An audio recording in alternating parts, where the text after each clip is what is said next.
is a trailblazer. He's the founder and CEO of Satlyt. His background includes Tesla, Google, SpaceX, Starlink. His focus, it's a cloud-based infrastructure, and his vision includes Africa as a creator and leader in space and tech, not just a consumer. So, welcome, Rama. Thank you. Thank you. Can you hear me? Yes. I even wore a suit jacket for you all, so this must be important. My apologies first that I can't be there in person. I am flying to Berlin in a couple of hours for another conference as well.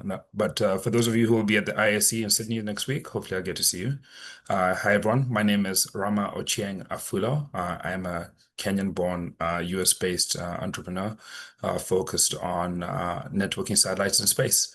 As was mentioned, my background's in mechanical engineering and space systems engineering, and I've worked across Tesla, Google, and SpaceX over the last decade or so. And space has been a passion a passion of mine for a while, and I'm happy to dive deeper thereof. But honored to be here. Thank you so much to NECA for the invitation, and happy to go into detail. Thank you so much, Rama. Our first question is, can you share how your journey from Tesla, Google, and SpaceX shaped your vision for Satlyt? Yeah, so Satlyt, so for those of you who don't know how it's spelled, it's SATLYT. It's a bit of a interesting name, but it's a backronym for Space and Technology Analytics. And the vision really is an amalgamation of my experiences through the last 10 years or so. So at Tesla, some of the work that I did included being the third employee of Tesla in Africa. I was based between Cape Town and Amsterdam. I spent a lot of time working across the energy products division. I was managing the Tesla Powerwall across Africa. It's just a lithium-ion battery for the residential sector, but retrofitted this for the small commercial sector, and particularly the telecom sector. I got to see how the tower companies were starting to buy like radio base stations off of mobile network operators. And that had an impact, I think, in how I thought about sharing and how technology can move forward.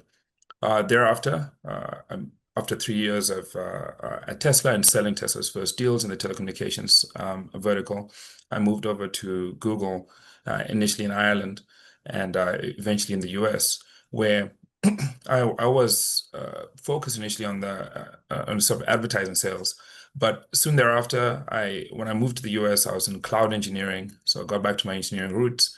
And there I was managing clients like Snowflake, Twitter, and GitLab. And Snowflake in particular had an impact on me once again, because they had a very different sort of methodology in terms of how they did business, in that they were looking at other sort of markets and other competitors as frenemies, really, right? Like where they'd work with Google, work with Amazon, work with Microsoft, but really they had a competing product in data warehousing. And then I left that team and moved over to the startups and AI team, still at Google. And there I got exposure to a lot of the VC and startup ecosystem. And while in parallel, I was studying a master's in space systems engineering at Johns Hopkins part-time, and also working part-time across Google's space initiatives, trying to sort of advocate for Google to create a space vertical similar to what Amazon and Microsoft do, right? So I wrote a white paper internally for that. And while doing that, I got my green card. And I said, well, enough of that, right? I've got to go do the real thing. And I'd interviewed at SpaceX before that. My thesis was simple. Let me go to SpaceX. Let me see if they're actually willing to horizontally integrate and work on an open ecosystem, because SpaceX notoriously has a very vertically integrated closed ecosystem mentality. So I joined the team. Turned out that no, they were not going to horizontally integrate. They were very much going to continue on their path. And so I had some choices to make for myself. Do I stay in Los Angeles, where I'd moved down to from the Bay Area, and stay at SpaceX and become part of the furniture, or do I actually go out there and build the future that I was hoping they would be building, right? And yeah, so opted to leave after 3, 4 months at SpaceX, and I started this company Satlyt just a year later. Sorry, just a year ago. So literally the next day after my last day at SpaceX. Wow. Wow. Wow. Thank you so much for sharing that.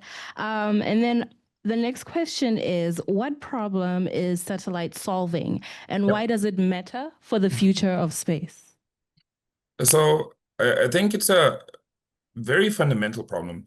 What happens quite often, and most technologists in the room will attest to this, is that everyone starts moving in a specific direction because no one wants to be left behind. I mean, look at the current AI bubble that we're in, right?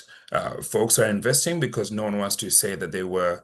I heard yesterday someone said no one wants to be the dinosaur amidst the robots, right? So folks start to move things forward, and then what you find is that there's gaps that are created that everyone is aware of, but no one knows how to solve, right?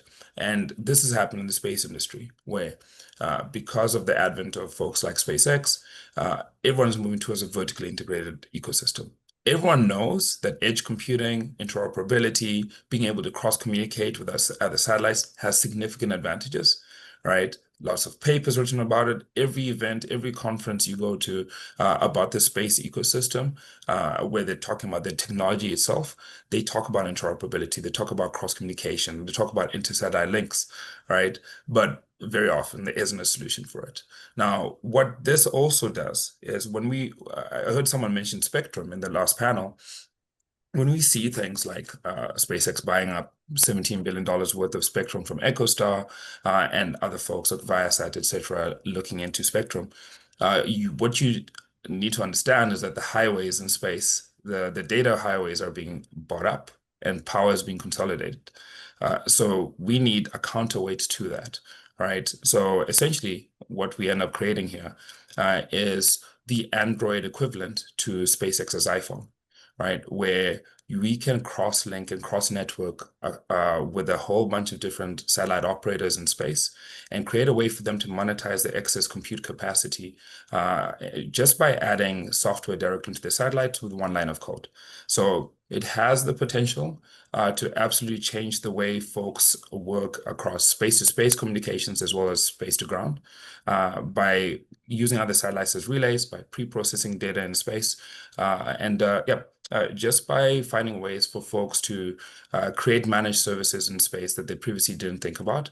And eventually, this will also have significant ramifications for folks here on the ground where you can task satellites at will, right? Simply by tapping into this network.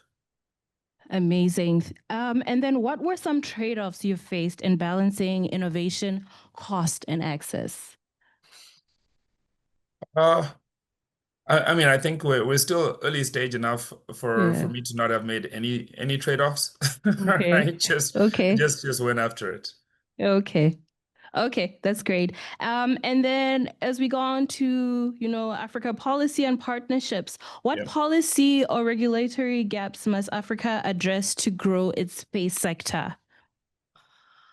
Well, I mean, policy is one thing, but I think space is now space is a direct folks looking at space tends to be folks who are a little bit more advanced in general, right? Like at least that's the perception of it, right? Is that you don't necessarily have as many other problems, right? And my home country in Kenya, we've got a lot of things that we're addressing, but we actually have like a burgeoning space industry and a really great sort of space agency as well that Satellite has actually partnered with. But I think that speed is super important. I think folks like any space agencies who don't have a plan of putting assets up in space, particularly some satellites that will be sort of long serving and having access to their own data, right? It's super important that they do. I know a lot of African countries are looking at sovereignty in general, like data sovereignty, and the fact that they don't own these assets makes things a little bit more difficult for them. But there are ways that they can look into this. And I mean, I know there's about, I think, 40% of African countries have satellites in orbit.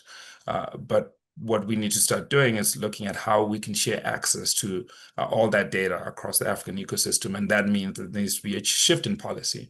But that goes beyond that, right? In that the way we look at policy in general includes things like the visa system, right? Like I know more and more African countries are starting to get rid of needing to have entry visas for other African countries, right? And even just travel, right?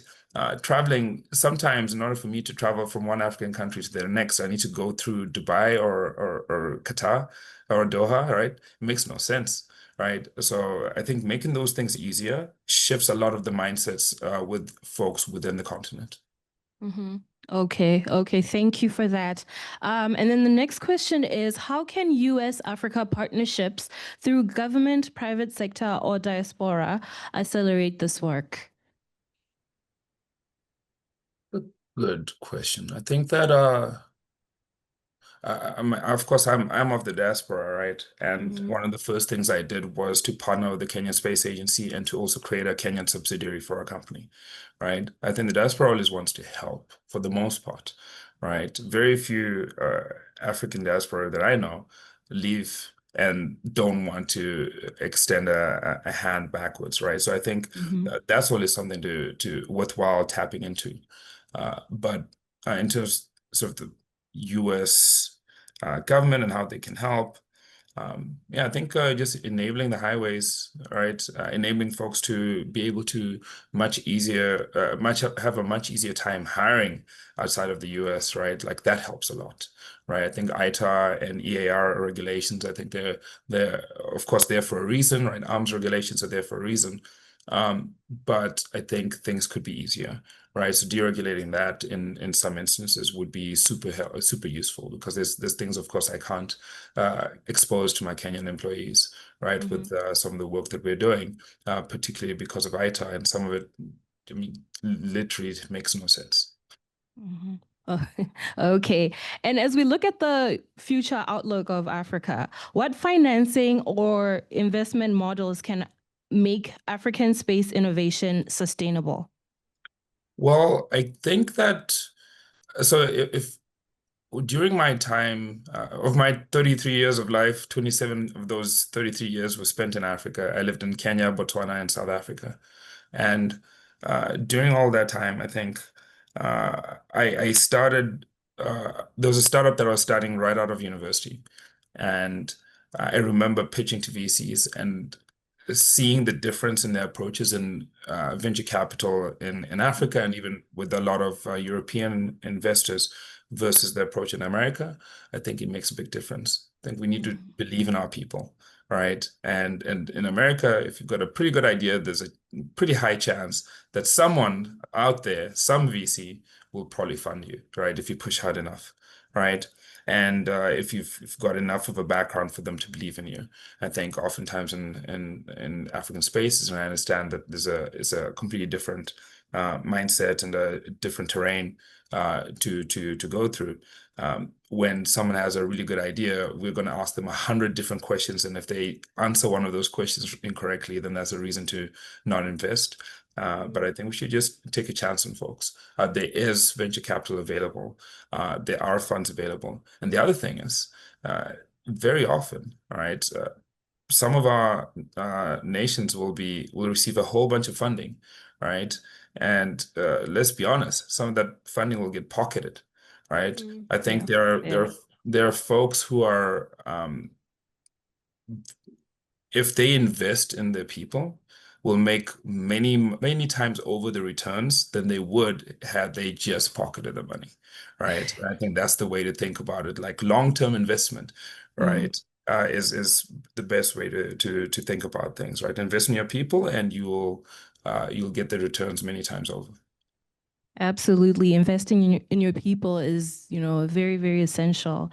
And which emerging technologies, AI, small sets, space edge computing, will be most transformative for Africa?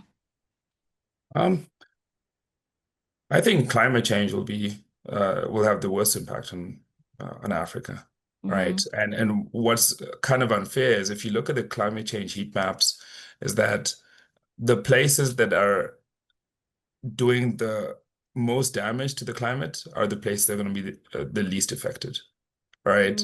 And the places doing the least damage are going to be the most affected, just like in the long run, right? I know about sort of sea level rising, but like that heat shift is going to be significant. But in terms of the technology that can counteract this, I'll just say, if we had to logically say what will have the most particular impact on the African day-to-day life, right? It's hard to not imagine um, us being in a pretty bad situation if we were to be left behind in the AI race. Bubble or no bubble, right? That's Yeah. going to be a significant problem, right? Like access to our data in space, for sure, like that's a big issue. But I do think that if we're left behind and if some of these let's call them visionaries, right? Who are leading some of these AI companies, get their way, then they will consolidate power in ways that will not benefit Africa. So hopefully we have enough Africans who are out there working on these problems and working to make sure that we get our feet on the map and that we have access to our own data centers and our own sovereignty, and that we're collaborating with the right folks, right? Internationally, right? Here in the Yeah. US, in Europe. I think folks are not a monolith, right? Folks have different ways of doing things, and there's plenty of people who take Africans seriously, and I'm a testament to that. Absolutely, you are. Before we move on to the Q&A, we have just 2 more questions left for you. If Yeah. you had to set 3 U.S. Africa space collaboration priorities for the next 5 years, what would they be? I would focus on assets, right? Getting assets up in space for as many African countries as possible. Uh, I'd focus on looking at the way that China collaborates with Africa and to actually trying to learn from that, right? I know this China word is often seen as a bad word, but look at their collaboration. It's an actual collaboration, right? It's folks are working together to solve for problems. It's private partnerships from like Chinese startups are like giving access to folks who have their algorithms put up in orbit, right? Now, like what often happens when there's fear involved is that folks refuse to learn, right? And there is a lot to take from the fact that a lot of African governments are collaborating with the Chinese, right? Like, so what is America doing that's different, that's maybe not being accepted as much as how the Chinese are looking at things. So I think that's something to learn from, right? And that's where I see things in general, right? Like I've traveled a lot, and for me, I just try to learn as much as I can, right? From how folks are responding to things. How we want people to respond to things is different from how people respond to things as well. And yeah, I think I mean, open up the data highways, right? Like let's have deep in-depth conversations about what the needs are in any given market. And one last thing I'd say then is one of the biggest problems, at least even when I was growing up, I was growing up in South Africa, and like data prices were absolutely insane, right? The access to the internet, right, was scarce. I know it's improved since then, but the data prices are still out of hand because the mobile network operators can get away with anything, all right? And so finding ways to drive those data prices down, increasing access to digitization and having that be a cross collaboration, I think will go a long way in like improving and fixing U.S. Africa relations just in general, because in America, like data is not even, I mean, access to the internet is not even really a big part of the thought process here, right? Whereas for a lot of Africans still, right, it's a massive barrier to their own success, to their own education, to them learning different things, right? So I think improving that would be very, very useful. So that's a strategy I would look into if I was a U.S. diplomat. Thank you so much for that. That was very insightful. If we have any questions from the audience, please raise your hand and a mic will be given to you. Yes. Hello, thank you very much. 2 questions for you. First, I noticed with just deal making in general between China and different countries across Africa, sometimes I feel like some of the deals aren't, I guess, fair. So how do you think about when it comes to space, maybe collective negotiation? That's the first question. Second question, you mentioned climate change and sustainability a little bit, or maybe not sustainability, but one thing that I noticed, I'm gonna give you an example in Zambia. The Chinese factory, I think I'm gonna say it's a factory. There's some sort of incidents where waste went into the water in Zambia and essentially caused, basically the water to be non-drinking, food to, basically be uneatable and a bunch of other issues. So how can the people, across Africa in particular countries be, I guess, protected from some of these, a lot of infrastructure building and, sort of the consequences of basically not doing it in a, I guess, protective manner? It's a lot. Could I know who I'm talking to? Sorry, I can't see. Sorry, my name is Jassam Gloucester. Just from? Jassam. I'm from Pittsburgh, but based here in DC. Okay. Awesome. So the first one was about collective bargaining, right? For a less lopsided deal. I would not pretend to be an expert in terms of all the deal making. For the most part, there's things I've heard or things I've seen, right? Or bridges are being built, highways are being built, right? And I think for the typical person on a sort of a day to day, right? Like they're happy about that, right? Like the actual contents of the deal, I don't know. Whenever there's an opportunity for Africans to have a better deal, I will say we should go for it, right? If collective bargaining is the way forward, we should go for it. I consider myself a Pan-African, right? So for me, like I'd even prefer like Africa to be one country, right? But that's just how I see sort of a vision for the future, right? Because it's a landmass that actually could mimic a lot and learn a lot from how the US was formed, right? Because each individual US state could, if you traveled the US, right, like it could be a different country by itself, right? So it's like stepping into a different world with each state you go to, but and yet it works in unison. And I think Africa could do something similar as well. And your second question was about what again? Sorry, I forgot it. It was about basically protecting citizens of particular countries from maybe when there's basically certain projects being developed, the people and the resources aren't always being considered. So you sort of, this is just a question from a few things that you mentioned and through the different developments, some of the people just aren't protected, and so you have waste. Okay. Yeah, about the climate, right? Look, I definitely don't have the answer to that, right? I think that I won't pretend to have the answer to that. I just think that we need to be protective of our climate. I think Africans don't need saving, right? Africans need collaboration. Right. So if we can find ways to actually listen to folks on the ground who are experiencing these things, right? And you see an opportunity to be helpful, but B also, collaborate and maybe do good business for yourself also. No, why not take it?